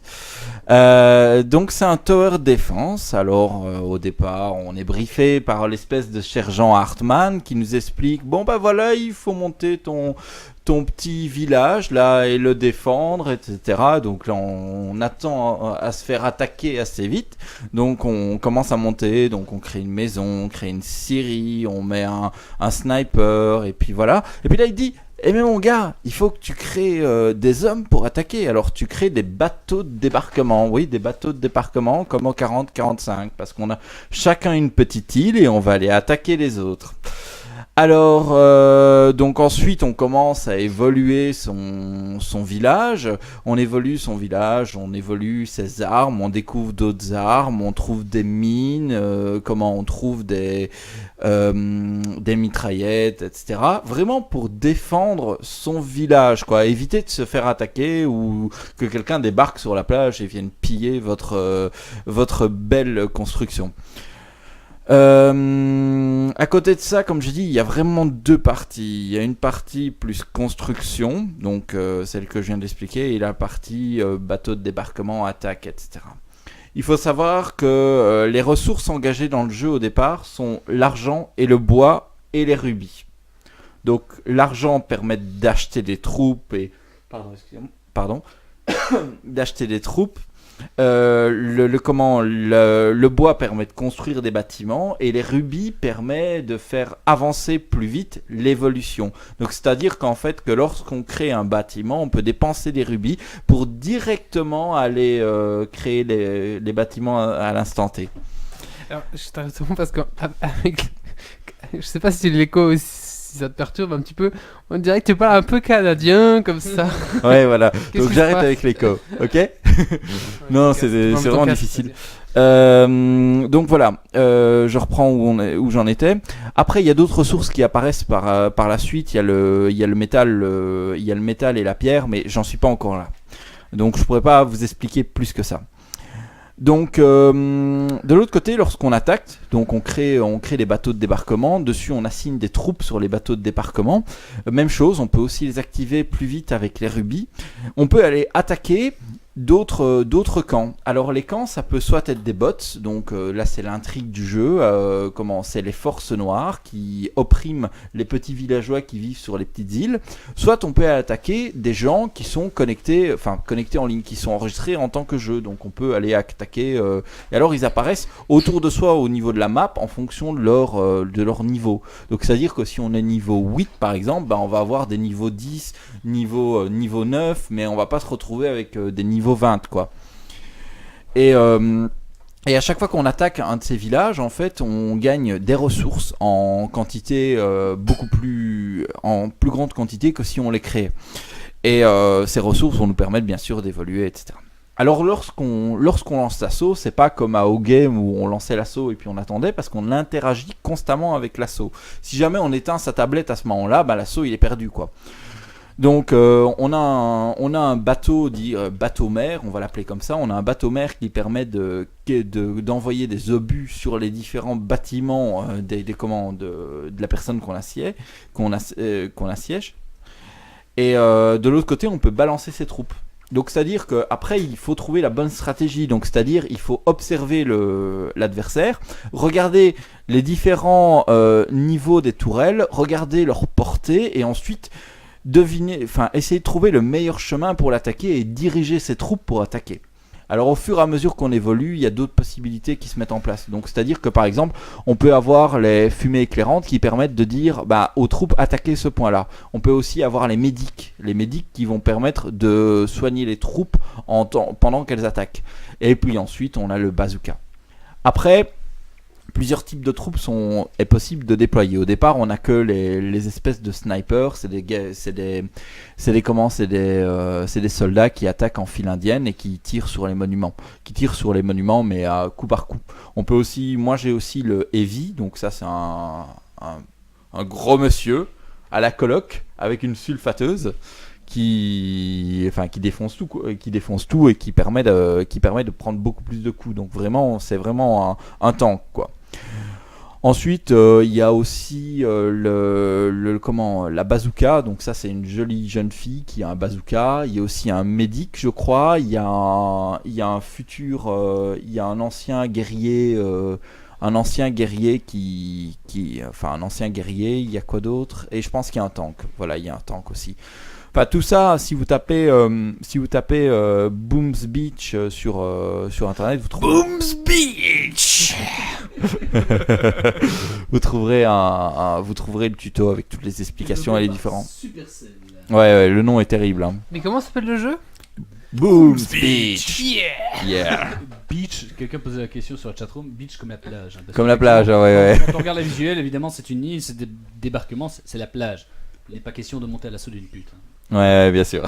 D'une prostituée, pardon. Enfin voilà. Moi je trouve ce jeu vraiment chouette. Un peu lent à l'évolution, etc. Mais vraiment chouette. Bah non. C'est pour ça que tu parles lentement en fait. Mauvais. Ça fait 2 semaines qu'il y joue. Ah, je suis désolé. C'est mal. Merci Wally. Non, franchement, le jeu est un peu lent parce que, je veux dire, faire un développement au début ça prend 10 minutes. Mais à partir du moment où on atteint le niveau 8, ça commence à prendre 1 heure un développement. Donc c'est vraiment long. Par contre, ce qui est bien, c'est que les rubis en question. Oui, mais si tu payes, je parie que ça va se passer tout de suite. Voilà, si tu payes, ça va tout de suite. Mais par contre, le jeu à la base est gratuit, c'est le principe de ce genre de jeu. Ouais, le jeu est complètement gratuit. Mais dans les autres jeux habituellement, les rubis, on en a 10 et puis c'est tout quoi. Après tu dois payer pour les avoir. Ici les rubis on les retrouve au fur et à mesure qu'on joue et qu'on développe la carte et Enfin voilà quoi, c'est vraiment je trouve que c'est un jeu qui est vraiment chouette, il n'y a pas besoin de payer pour jouer correctement. Franchement voilà, c'est un jeu que j'apprécie beaucoup. Moi j'aimais pas les tower defense, j'aimais pas les au game parce que au game tu faisais rien. Tu prédisais et puis quand tu revenais le lendemain tu regardais si t'avais gagné ou si t'avais perdu. Là tu t'agis vraiment, mais bon ça prend un peu plus de temps quoi. Et enfin voilà, j'apprécie beaucoup. C'est un jeu très beau, c'est un environnement cartoon. Enfin voilà, tout ce que j'aime quoi. Est-ce que c'est chronophage? Qu'est-ce que tu veux dire par chronophage? Est-ce que ça prend beaucoup de ton temps? Non, pas plus que ça, parce que je le fais 2-3 minutes le matin, je le fais 2-3 minutes le soir. Mais bon, voilà, si tu sais toutes les heures pouvoir regarder 1 minute, tu peux vraiment évoluer vraiment vite, quoi. C'est mal. Enfin voilà. Et alors, c'est ça le problème. Il y a un autre Moi, je me truc. souviens, ce genre de jeu, pour t'interrompre, je me souviens de mon coloc quand j'étais à l'UNIF, se levait, il mettait son réveil à 4h30 du matin parce qu'il savait que sa troupe avait débarqué. T'entendais son réveil à travers la chambre, c'est tellement insonorisé. Et tu disais, ah ça y est, il rentre en combat. Et tout ça pour voir effectivement des statistiques, parce que là t'interagissais pas à ce jeu-là. Hein, je disais aussi, ce qu'on ramasse à un certain moment, on sait pas à quoi ça sert, c'est des cristaux. Et les cristaux, en fait, plus tard, elles vont permettre d'aller voir le sculpteur et de créer des idoles. Et alors, ce qui est marrant, c'est que les idoles, elles ont un pouvoir aléatoire. Enfin, je trouve ça génial. Le pouvoir aléatoire. Tu sais même pas ce que tu vas créer, quoi. C'est risqué. C'est risqué, ouais, franchement, c'est risqué. Oui, comme couler des épées à Avatar. Comme quoi? C'est quoi ça? Ouais, pour la petite, parce que là, on fait dans le potache, donc je vous explique. On a voulu couler une épée en fait, enfin non, un professeur. Couler un bronze. Voilà, on a voulu couler un bronze. Voilà, dans les catilles un forgeron a voulu faire une épée en bronze. Le problème, c'est qu'il y a eu un lingot de bronze qu'on a rajouté qui avait une petite goutte d'eau dedans, et du coup, ça fait. Et il y a une gerbe de bronze en fusion qui est tombée sur tout le monde. Du coup, très il y a sympa. eu plus de peur que de mal, et voilà. Oui, tout s'est bien passé. Tout s'est bien passé. Ils ont tous été. Ils avaient un médic avec eux, donc c'est bon. Il y avait l'infirmerie qui était pas loin. On a passé 20 minutes sous la douche. Carrément. Bah voilà, c'est tout. J'ai plus grand chose. Si vous avez des questions, peut-être. Non, mais j'ai été voir des aperçus des visuels. Non, moi j'ai pas d'iPhone ni d'Android, donc j'ai pas de questions. Moi j'ai peur de ce genre de jeu. J'avais joué à un genre de jeu. Ça va arriver, Wally, ça va arriver. J'avais joué plus ou moins à ce genre de jeu, mais là, de nouveau, il n'y avait pas d'interaction lors des combats. Ce qui m'ennuie un peu, c'était justement le côté. Ouais, les 5-6 premiers niveaux, tu sais les faire. Après, t'es obligé de payer parce que sinon ça met 3 heures. Enfin, je sais pas si mais là, je te dis, dis, 1 heure à chaque fois que tu fais une évolution, donc enfin voilà, ouais, toi de voir ce que ça tu va veux être faire. de plus en plus. Donc, Mais on doit dépenser son argent réel, ou on peut dépenser son argent réel. Oui, tu peux dépenser ton argent réel, mais moi j'ai pas eu besoin de le faire jusqu'ici parce que comme je dis, au fur et à mesure qu'on découvre la map, on retrouve des rubis, donc on peut aller beaucoup plus Ouais, vite. donc c'est pas nécessaire, c'est vraiment juste payer pour aller beaucoup plus vite en Ouais, fait. ouais. D'accord. Donc c'est ça que je trouve bien avec celui-là comparé aux autres jeux que j'ai essayé. Enfin voilà. Merci. Merci Valentin. Maintenant on va passer au coup de cœur, coup de gueule de Calvin. Coup de gueule. Coup de cœur. Le saucisson. J'adore ce saucisson. Merci. Non, j'en ai un. J'adore cette saucisse. C'est tendancieux. J'adore. C'est pas, je vais un peu faire le relais tiens, de ce qu'a dit Valentin. Moi je joue pour le moment un jeu sur Android. Bien dans micro. Un jeu sur Android qui est Skyforce. Bah, tu vois que tu vas jouer sur Android, donc tu vas pouvoir essayer Boom Beach. Non, mais ouais, Moon Beach, je vais essayer. Mais moi je. Boom Beach. C'est Boom Beach. Non, mais je sais d'où ça me vient ce truc-là. Je regarde souvent Discovery Channel et il y a une. Boom baby. Boom baby, boom. Je regarde pas la télé donc. C'est celui-là, ça fait exactement ça. Ouais, c'est ça. Et je joue en fait, moi pour le moment, à Skyforce, qui est en fait. Est-ce que vous vous souvenez, on a tous joué à ce genre de jeu en arcade, où t'as un avion qui va de gauche à droite et tu dois détruire des avions qui te viennent dessus, des chars d'assaut en dessous, etc. Bah c'est ça. Il y avait un truc avec. Tu déplaces ça avec ton doigt évidemment. J'aurais bien aimé que ça se passe avec le gyroscope du truc. Mais j'en ai un où tu déplaces avec le gyroscope, je crois. Ouais, moi celui-là non, c'est avec le doigt. Sur iPhone. Mais c'est assez sympa. Mais par contre, ça c'est chronophage parce que tu t'énerves. Quand t'as essayé 5 fois et que tu te dis putain, c'est toujours le même char qui me détruit, j'en ai marre. Voilà. J'ai un jeu pour toi après. Ah. Et je viens de lancer ma partie et il y a des petits mondes bonus qui apparaissent. Bah très bien. Alors on a perdu Calvin. Je vous laisse. On l'a perdu. On va maintenant reprendre Grumpy. Grumpy, tu es toujours là? Il est mort. Grumpy, Ouais. Je t'invoque Grumpy. Par la puissance de trois dieux. Ah, tu es là. Très bien. Donc c'est Grumpy qui va nous parler de Walk Hub, c'est ça? Walk Up. Je vais tout présenter comme ça maintenant, à l'américaine. Walk Up. C'est vrai que j'ai pas présenté Walk Up Texas Ranger. Skyforce. Hey, Grumpy is talking about Walk Up, your jingle. Non, pas celui-là. Parce qu'on a déjà mis.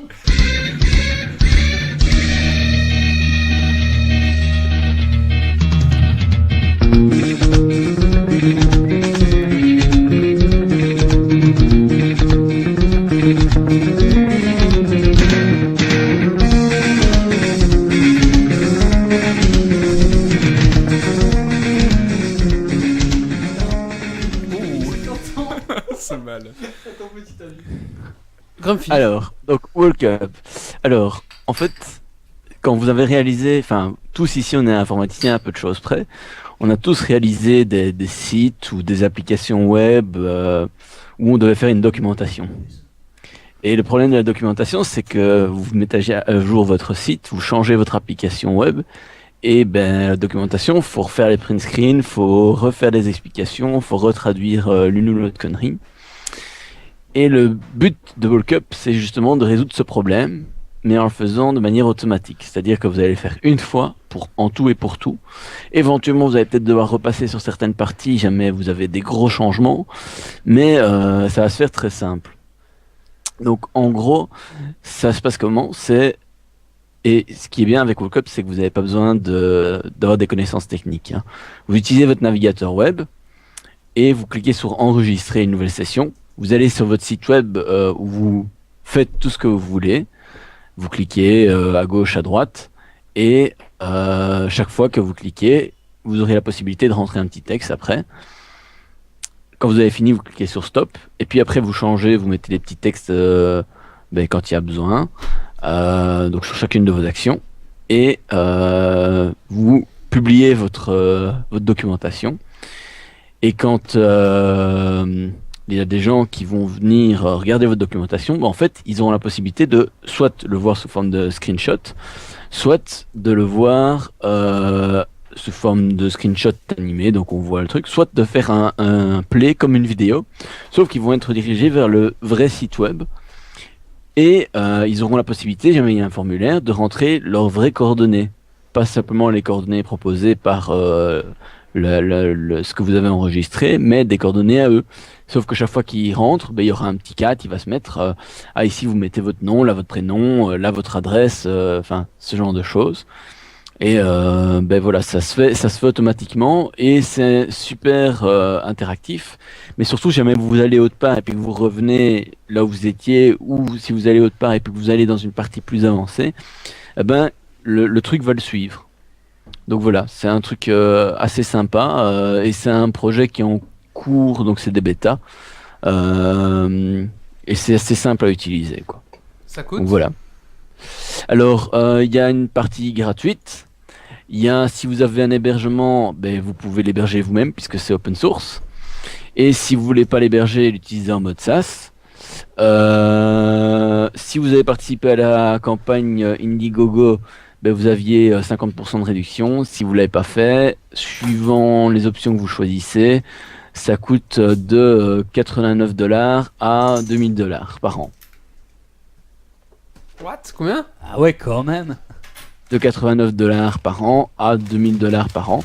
Mais sachant que, en fait, si vous voulez des trucs privés, parce que si vous voulez pas des trucs privés, a priori, que c'est de la documentation publique, que vous l'hébergez sur le truc, que vous voulez pas 50 000 options supplémentaires, honnêtement, avec la version gratuite, vous êtes heureux, quoi. Enfin, si jamais c'est pour faire l'application intranet de votre boulot, soit vous avez un petit peu d'espace et vous faites tourner l'application sur votre serveur, soit vous n'avez pas d'espace et vous voulez pas que la documentation soit publique, vous payez un petit peu d'argent et puis voilà, vous n'êtes pas obligé de payer les 2000. Hein.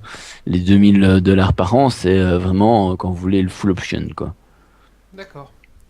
Ok. Mais c'est un truc, vraiment, ça vaut la peine de tester parce que c'est vraiment un truc vraiment super bien fait.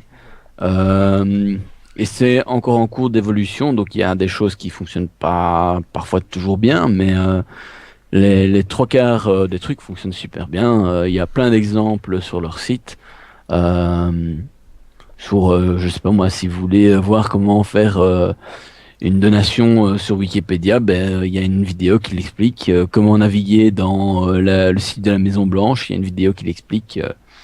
Enfin voilà, c'est vraiment assez. Enfin, moi je trouve ça pratique, quoi. Ça Donc s'appelle Walk Hub, c'est ça? Ouais.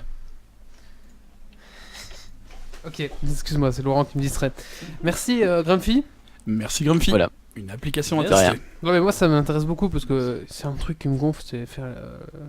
Ouais, mais justement, c'est pour ça que j'en ai parlé. Ok, oui, c'est ça. Donc moi je prends là, toi, je prends et je pense que je vais m'en servir pour ma vie professionnelle. Moi, je viens de le noter dans mes favoris. Voilà, voilà, tu as fait deux. Je rappelle juste une chose, c'est que c'est open source, donc si vous voulez pas payer, il suffit juste d'avoir de l'espace sur l'hébergement pour l'installer. Ok, oui, ça va, ça. C'est pas compliqué ça. Merci Grumpy. Merci. Merci. Et bien tout de suite, on va passer au coup de cœur, coup de gueule de Grumpy. Encore lui. Coup de gueule. Coup de cœur.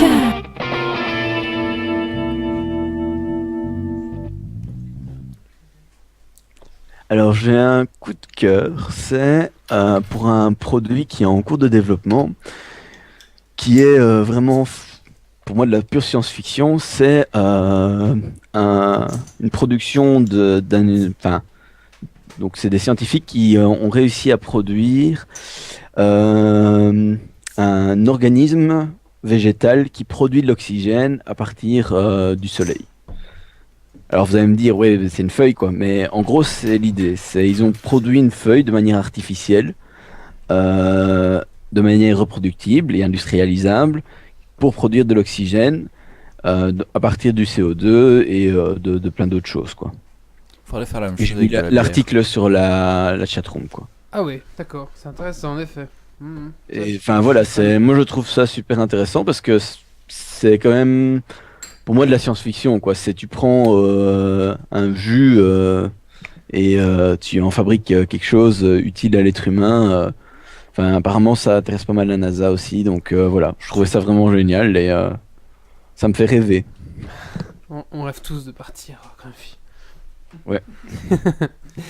Allez, merci Grumpy, on va clôturer donc ce podcast avec le Dragon Quiz Point. Ouais. Yeah, le Dragon Quiz. Jingle.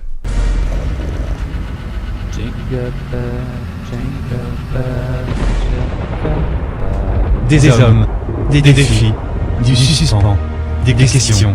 Le dragon qui te pointe. Es-tu prêt pour le défi? Et tu vas mourir.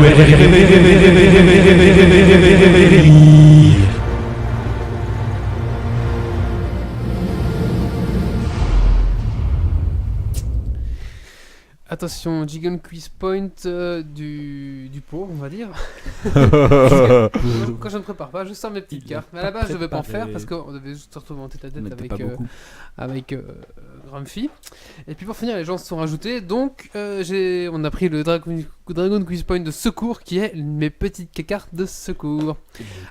Cool. Les cartes de secours. Pardon. Alors, qu'est-ce que c'est le Dragon Quiz Point ? Le Dragon Quiz Point, c'est un concours qui va se faire sur toute la saison 4 de Geeks League, donc qui se terminera près de Noël.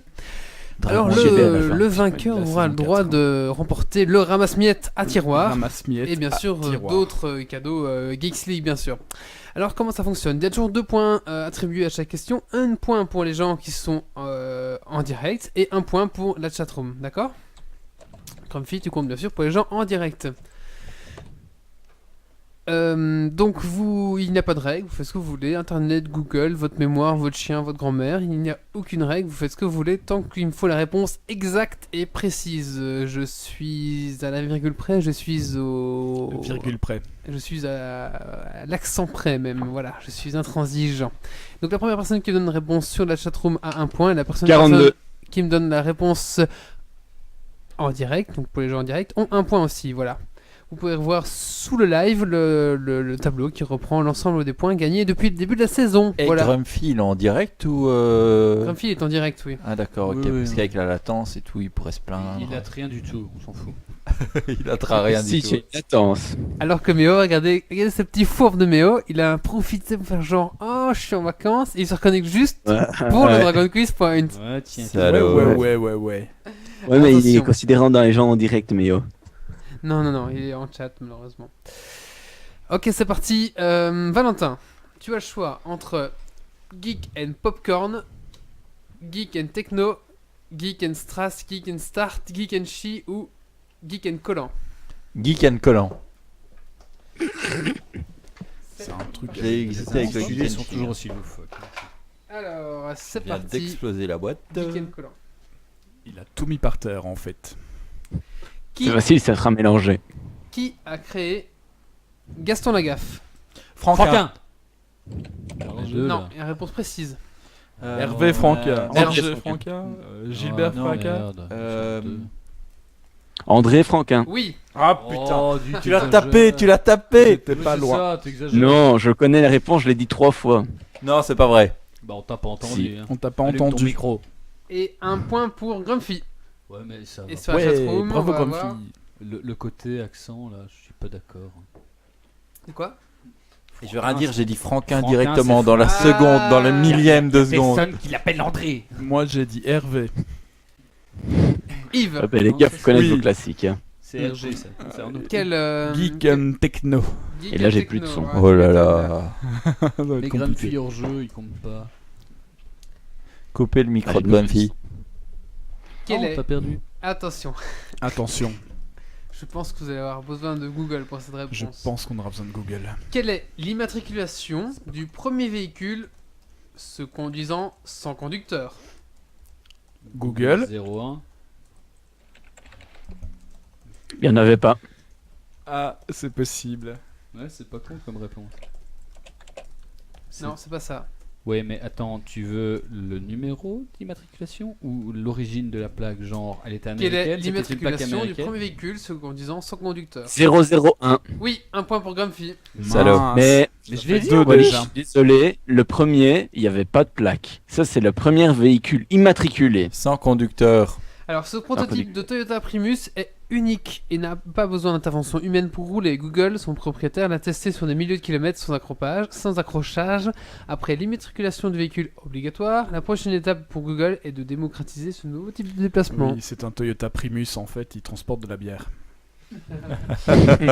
Alors, 1 point pour Méo, tu l'as compté, et 2 Ça y est, points je pour comprends Grumpy. l'intérêt. Je cheat pas, Méo. Calvin, Geek and Popcorn. Geek and Popcorn. Cinéma. Alors, de Je quel regarde drame des émissions. historique le film District 9 est-il librement inspiré? L'apartheid. Où ça? Oui, je te Ouais, je te bon, le- Afrique du Sud. Oui. de l'apartheid en Afrique du Sud. Le titre du film est une Il est référence au trop district fort. 6. J'en savais rien du tout. Une moi. zone résidentielle réservée aux Blancs en 1966. Dans le district 9, des extraterrestres y sont parqués comme des esclaves et n'ont pas le droit d'approcher les humains. Très bon film, hein, d'ailleurs. Mais c'est. Et c'est qui a donné la réponse parce que... Nolwenn, Calvin. non. C'est Calvin, un point pour Calvin. Le réalisateur de ça, c'est, si je me souviens bien, Blomkamp, un truc comme ça. Oui, c'est ça, David Blomkamp. David Blomkamp. Ouais, et c'est lui qui a réalisé Elysium aussi. Où, il fait toujours comme ça des Exact. films engagés. D'ailleurs, dès que vous avez des robots, des robots, C'est dans la publicité, ouais. Non, comment c'est des exosquelettes, Ouais. c'est Blomkamp. Ouais. Bah, il y a une publicité comme Avatar ça pour aussi. une marque de voiture. Non. Il y a une publicité pour une marque de voiture. En fait, il a commencé par ça. Et un point pour Iblitz. Avant de faire. Et en fait, on peut pas activer les GSM comme ça. J'utilise le text-to-speech pour désolé. l'avoir directement. Quoi En fait, GSM. Vieille larve. Je vais essayer. Moi, j'ai ça sur ma table. Arrête, ça va faire du bip bip bip après. J'ai Je ça veux sur- pas. Non, ça va Non, on pourrir peut mon pas, je son. m'en fous. Moi, j'ai ça Non, sur le ma. bip, faites ce c'est que vous voulez, mal. sauf le GSM. Sur internet. Non, Pas de pas de GSM. GSM. Non, j'ai ça sur ma tablette. J'en ai Ça pas va besoin. niquer le son. Non, pas de GSM. Plus de son. Ok, popcorn. Oh. Popcorn. Ouais, Allez, popcorn. c'est parti. J'allais dire une bêtise. J'ai quand même réussi à marquer un point. C'est historique. Ouais. Non, ça fait du bip. Je l'entends. J'ai rien fait. entendu d'ici. Attendez, parce que là, tout cela on a déjà Ça vu. devient compliqué. Il se mélange dans ses cartes. De quoi? Sinon, t'en prends une au hasard. Oui, j'en prends une au hasard. Vas-y.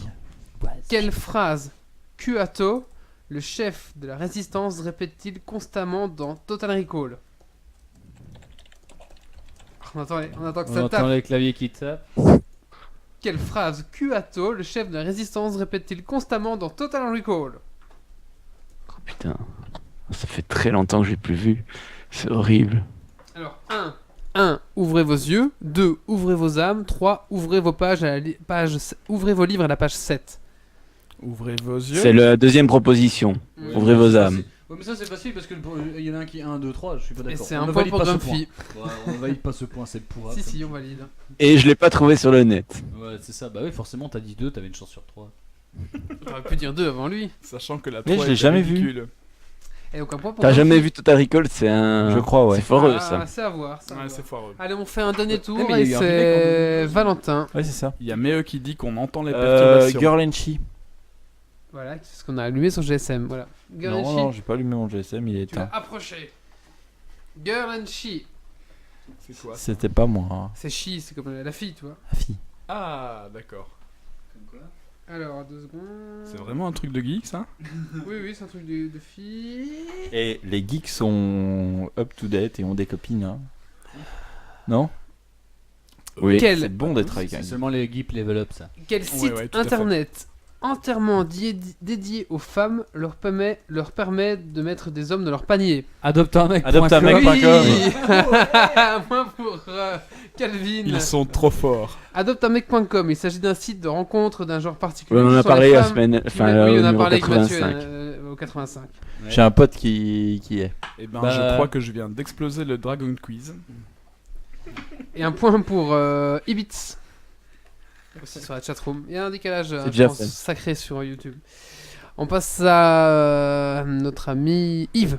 Ah, oui. Et c'était quoi encore les thèmes? Geek and Collant, Geek and Chi, Geek and Start, Geek and Strass, Geek and Techno et Geek and Popcorn. Geek and Start, on l'a pas encore fait. Non, on l'a pas encore Eh fait. bah, Geek and Start alors. Allez, c'est parti. C'est vrai que je parle un peu comme un Suisse, hein, non? Oui. Bah, on Oui. a l'impression, en fait, inévitablement. Avec ce Ah, c'est le Pecos, délai, c'est- hein, ça. Alors, Un Suisse avec un accent de Liège. quelle est la nationalité Ça tape Il a comme déjà des tapé petits fous. nationalité sur Google. Du personnage de Vega dans Street Fighter 2. Indien? Non. Américain? Non. Belge? Suisse? Non.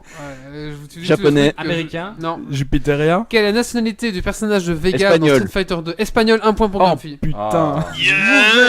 Vous êtes Mais mauvais, Vegas. mauvais. En plus, il mauvais. s'appelait J'ai mis de Vega, Vegas. C'est sûr, c'est un espagnol. Et un point pour Ibitz. Bien vu, Ibitz. Déjà fait, hein. Ah Moi, oui, je- d'accord.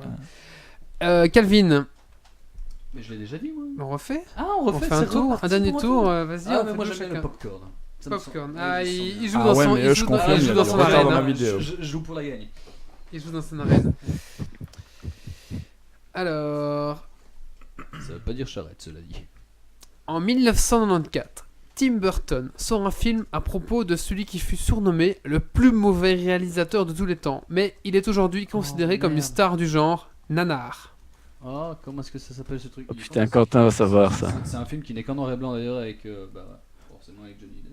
Ed Wood. Merde, je sais plus. Qui a dit Nanarland T'as dit quoi de Ed Wood. Pacom. Oui, Ed Wood, oui. C'est ça, ouais. Ah, attends. C'est un très beau film d'ailleurs. Un point pour Valentin. Je l'ai pas vu. Alors, ce réalisateur connu une Oh, gloire c'est- posthume pour ses films pleins de maladresse et d'effets scénaristiques et spéciaux ratés. Il s'essaya sans succès à l'horreur, à la science-fiction, le policier, l'érotique et se termina sa carrière alcoolique dépressive dans le cinéma pornographique. C'est Ed Wood. Et on finit donc par Grumpy qui va donner sa rubrique. Popcorn. Ok. Petit avec Popcorn. T'as marqué un point. Ouais. Moi, j'en ai pas encore mis. C'est grâce à Google. Si tu viens de le trouver grâce à Google. C'est grâce à Google. C'est grâce à Google. C'est grâce à Google. Yo, Yo, c'est yo, yo, yo. grâce à Google. Boom Google, boom. Boom, Google. Googleise la question. Et un point pour Ibit. Un point pour Méo, pardon. Un point pour Méo. Allez Méo, on compte sur toi. Quelle intelligence artificielle prend le contrôle des armes de défense dans la trilogie Terminator, causant une guerre entre humains et machines? Skynet. Qui a dit Skynet en premier? Moi. Oh, ça va aller, oui. Alors, Et je te dis avant. alors le problème c'est que j'ai entendu Skynet. Moi, j'ai entendu Skynet au téléphone. Ouais, écoutez, comme j'ai pas vu, je relance une nouvelle question. Celle-là ne compte pas. Même sur la chatroom, Pour moi, c'était pas sur la Grumpy. chatroom. Rien du tout. Oui, et moi je suis désolé. Hein. Bah, Alors, non, enregistrement, c'était en même temps. écoutez, On en c'est- fait une en nouvelle. même temps, On en fait une nouvelle. Dans quelle série TV américaine découvre-t-on la Dharma Initiative? The Big Bang Theory. Non, c'est. La Dharma Oui. Initiative. Oh putain, avec une plage, il tombe d'un avion et puis. Tu vas te faire griller ta question. The Event. Tu vas te faire griller ta réponse. Tu vas te faire griller ta réponse. C'est bien parce qu'on s'est déjà fait avoir. ce genre de choses. Non, attendez. Dans quelle série TV américaine? Oui, Lost. Ah. Oh putain, Ah Grumpy. j'avais perdu. Mais Grumpy, c'est le roi pour ramasser J'avais les points des oublié. autres. Alors, arrête. Eh les gars, j'apprécie si vous êtes pas doués. Hein, moi. Franquin. Et un Ça, point, Franquin, attends. un bouge point pas. pour Ibitz et un point pour Grumpy. le prénom de Franquin. Et je suis super réactif, hein, vous avez vu ça? Je propose qu'on fasse un jeu parallèle avec Grumpy. Seul dans sa catégorie, on lui donne un mot, il doit la compléter. On va clôturer ici ce petit podcast. Ben, merci à mes chroniqueurs et merci à la chatroom d'être aussi actif ce soir. Je vous donne rendez-vous pour dans 15 jours et aussi le 22 où nous aurons un invité qui s'appellera Grumpy, j'ai un trou de mémoire. C'est Plume. Plume, voilà, on recevra Plume. Je l'ai déjà parlé plusieurs fois en fait. Mais que Donc, fait-il donc? Voilà, Grumpy va un peu nous dire ce qu'il fait. il fait plein de choses. Beaucoup trop de choses pour Merci. le décrire rapidement en fait. Donc, Mais il va venir nous parler de quoi? je lui ai demandé de parler de futurologie. Voilà. La futurologie. La futurologie. Et donc, rendez-vous donc le 15 et le 22 août. Donc, on va avoir une semaine assez chargée à ce niveau-là. Donc, rendez-vous le 15 et le 22 août pour le podcast 87 et 88.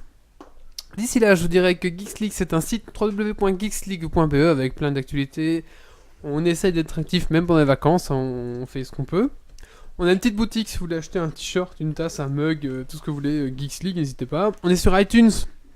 Venez nous mettre des étoiles et un petit commentaire sur iTunes, ça fait toujours plaisir. Hein. Ça, c'est surtout que c'est vraiment là où ça a le plus d'impact. Toi. C'est vraiment sur iTunes. Donc, si vous aimez notre podcast, allez sur iTunes, vous mettez un petit truc, une petite étoile, machin. Surtout pour l'instant, on est en première page. Quand on va dans podcast, on est juste après Europe 1, je crois. Donc, on est vraiment bien placé. Ouais, puis Oui, Europe 1, c'est des merdes, hein, franchement. C'est une petite radio, je crois. Donc voilà. Donc n'hésitez pas. Alors il y a Ibitz qui nous parle du BGF le 15 août. Brussels Game Festival. D'accord. Moi je sais pas encore. Personnellement je sais pas encore. Non, je serai pas disponible. Oh, ce ça va week-end-là. être short à mon avis. D'accord. On aura peut-être quelques-uns, mais voilà, c'est pas sûr. Et on envoie Méo à la Gamescom, donc on va voir ce qu'on peut. Méo qui va peut-être nous faire un direct depuis la Gamescom à Cologne. Voilà, on verra tout ça après plus tard. On en reparlera si ça se fait et comment ça se fait. Ah oui. Il y a encore une chose. C'est en septembre, on sera à la Guilde des Finlam. D'ailleurs, je vous conseille tous de vous inscrire au tournoi, Voilà. pas au tournoi, Ensuite. aux séances de jeux de rôle et au tournoi de Blood Bowl. Voilà, la Guilde des Finlam, on l'avait déjà reçu au Geeks League L'année dernière. l'année dernière. Et en fait, c'est une association de jeux de rôle, plateau, liégeoise. Et on va couvrir l'événement pendant les 3 jours, en direct, on va animer, etc. Donc Geeks League sera là, on va faire des directs, on va faire plein de choses. C'est plein quand c'est le d'activités. 15? Ça sera le 15 septembre. Oui. Ah, Mais bah, tout ça, on en comptez-moi dedans. reparlera. Il y aura la Palais des publicité Congrès sur le site. Je sais pas où c'est par contre. Ça, on en reparlera. À Liège. À Liège. Oui, mais où à Liège? Ouais. Je sais plus exactement. Attends, on Je fera cherche les Guilde des Le 15 Finlam septembre, sur c'est un Google et Ouais, comptez c'est sur le moi. lundi? Je sais pas. Non, c'est le écoutez, week-end. C'est le week-end. C'est le week-end dans ce coin-là. Voilà. On en Ok, reparlera ok, attention ça. sur le site, ne vous inquiétez pas. Donc il y a pas mal d'actualités. Il y aura aussi une soirée IRL Geeks League avec un bar, avec tout ce qu'il faut pour boire, avec des jeux de société, des jeux vidéo. Enfin, faire un truc trop cool. Donc tout ça, on en reparlera, mais c'est en préparation. Là, c'est en train de mijoter. Et vous inquiétez pas, pour octobre, ça va sortir. Il n'y a pas de souci. Ça sera une première. On comptera sur vous. Voilà. On vous remercie. On vous donne rendez-vous dans 15 jours. J'espère que la machine a été gentille avec nous et qu'elle a bien enregistré, pas comme le 85. Merci à toi YouTube, merci à toi la machine, et merci à toi Internet. On vous donne rendez-vous dans 15 jours. Merci aux chroniqueurs, merci à la chatroom et merci à Skype. Et merci surtout à XClick qui nous fournit toujours le matériel, qui nous fait toujours ces petits montages, qui nous permet toujours d'avoir une visibilité. Merci à toi XClick. Ce podcast 85 est fini. Je vous dis rendez-vous dans 15 jours et surtout, ne lâchez rien. Ciao. À bientôt. bye bye. Dépressurisation atmosphérique. Évacuation immédiate du personnel. Evacuation order. Evacuation order. Evacuation order. Evacuation order.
Voilà, on vous dit rendez-vous dans 15 jours. Merci à tous. Là, je mange une chip, donc c'est un peu dégueu pour vous, je suis désolé. Merci à la chat. Merci à notre petit Grumpy. Hein. Ouais. Ah, ça a bien marché cette fois-ci, Grumpy. Ouais, je suis désolé, j'ai droit à un point en plus normalement. Pourquoi? C'est dégueulasse. Bah tantôt bah. pour mon point Dragon Quiz Point qui a été annulé. C'est injuste, c'est Dragon Quiz Point. Ouais, mais c'est à jour. C'est à jour? T'as déjà mis le tableau à jour? Ouais, c'est fait. Ah, bah, c'est très bien. Et t'es passé premier ou quoi? Hein, t'es passé premier? Non, justement, je reviens de voir mon point en plus. D'accord, je comprends maintenant. Voilà, Grumpy. Bon bah, on se voit dans 15 jours alors, comme petit Grumpy? Ouais. Mais je serai probablement pas là parce que je vais faire une partie de jeu de rôle avec un pote qui revient. Ça fait longtemps que j'ai plus vu donc. D'accord, mais ça sera sûrement son Namur, je pense. De toute façon. Ça sera chez Olivier. Ouais, mais ce sera quand même sans moi. Ok, très bien. Ça a été la leçon, hein, il me semble. Ouais, ouais. Moi, ça me semblait bien. Coupé. Allô? Allô? Ouais, moi, je vous entends toujours. Allô? Wally? Je t'entends, mais vous m'entendez plus. Je t'entends plus, je sais pas ce qui s'est passé. Blablabla. Bla. Allô, allô? Ah, bon, tant pis.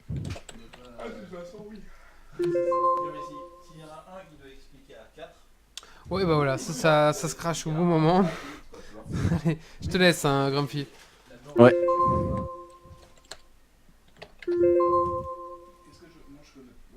Salut. Non, quand même. Ça, je connais pas. Le Catan, je me souviens plus trop. Dominion, je connais. Mais il n'y a que celui que tu as représenté là tantôt. Ah, celui-là. Mais justement, j'aimerais bien découvrir de nouveaux jeux, mais il faut voir si c'est 35 minutes de jeu, je dis. C'est plus l'explication de la règle. Alors, on va découvrir une autre fois. Le deck building qui joue avec le fond. On nous entend? Oui, oui, on nous entend, oui. Il y a une petite coupe. Enfin voilà, de toute façon, on va clôturer ici. Ah, mais je sais ce qui s'est passé. Voilà, c'est juste ça, voilà. Il y a quelqu'un qui a débranché le câble de ce truc. Bah voilà, bah merci à tous. Ibitz, merci à toi aussi. Hein. Bah. De quoi? Non. Voilà. Il m'avait coupé la voix. Ouais. Oui, on dit des bêtises, hein. Il n'y a plus qu'Iblix, il reste et il nous entend tous avec un petit décalage. Eh ben, dites bonne soirée à tous. Merci d'avoir eu le courage de nous écouter. Attends, Ibitz, est-ce que le son était bon et l'image aussi? Sur YouTube? Ah ouais, tu rentres pas dedans. Oui, mais alors en fait, s'il y a un décalage d'une minute, ça va lui prendre un petit peu de temps pour répondre. Je sais. Ça serait bien de savoir un petit peu la qualité, parce que ça fait le deuxième podcast qu'on fait sur YouTube. Enfin, après, voir un petit peu quelle qualité et quelle... Ouais, parce que le dernier, là, apparemment, le son est pour. C'est à cause de son matériel. Alors, sur il YouTube. fait un grand sourire. Ok. Mais il dit pas encore si c'est bien ou pas. Par contre, il y a un bon décalage, je pense. Ouais, je crois qu'il y a un gros décalage. Et ben, il va nous le dire, hein, puisque j'ai dit. Ah bah tiens, on va gros faire un sourire. test de décalage. Ibitz, Oui. 3, 2, 1. Tu me dis, quand tu entends ceci, top. Voilà, et entre-temps, parle-nous de la qualité.